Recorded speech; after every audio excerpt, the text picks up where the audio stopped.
Olá, turma, tudo bem? Aqui é o professor Valdir e na aula de hoje sobre lei dos senos, nós vamos resolver o seguinte exemplo.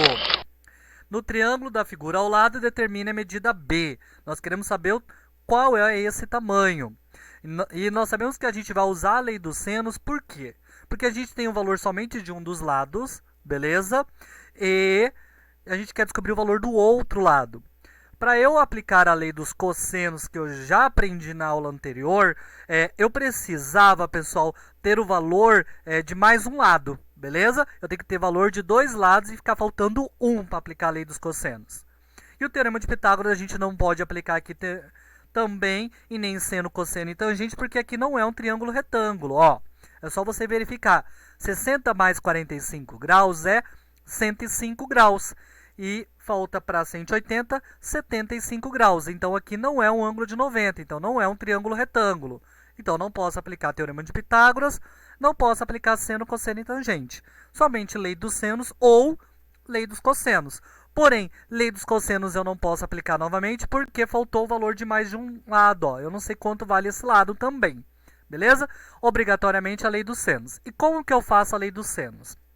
Assim, ó, o B está na frente de que ângulo? Do 60.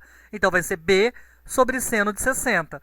A raiz de 2 está em frente a qual ângulo? Isso, ao 45. Então, vai ficar B sobre seno de 60 igual a raiz de 2 sobre seno de 45 graus. Vai ficar assim, ó, pessoal, ó. Beleza? Nesse caso, pessoal, eu sei calcular o seno de 60 e sei quanto é o seno de 45. O seno de 60, eu sei que é a raiz de 3 sobre 2. O seno de 45, eu sei que é a raiz de 2 sobre 2. Beleza? Vou fazer a troca ali. Se aqui, pessoal, não fosse o mesmo número no nosso denominador da fração, eu teria que fazer uma divisão de fração dos dois lados para a gente continuar. Beleza?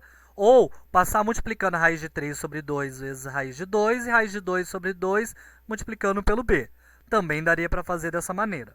Beleza? Mas como a gente viu que o denominador nos dois casos dessas frações são iguais, eu vou usar um macetezinho que é cortar esses dois denominadores. E vai ficar assim, ó. Beleza? Ó, você já consegue observar o que vai me sobrar. Vai sobrar tudo isso aqui que está aqui em cima. Vai ficar assim, ó. Não é, ó? B sobre raiz de 3 e raiz de 2 sobre raiz de 2. Tudo bem? Aqui, pessoal, eu poderia ter feito da seguinte forma, ó. Eu poderia ter pego raiz de 3 vezes raiz de 2, que é a raiz de 6. Eu posso multiplicar porque tem o mesmo índice a raiz. As duas são raiz quadrada. Então, raiz de 3 vezes raiz de 2 é raiz de 6.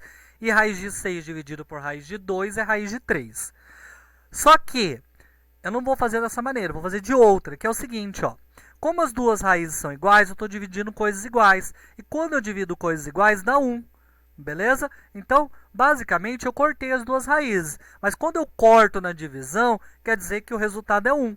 Então, isso aqui vai ficar assim, ó. Tudo bem? B sobre raiz de 3 igual a 1. Agora, pessoal, eu quero isolar o B, porque eu quero descobrir o tamanho de B.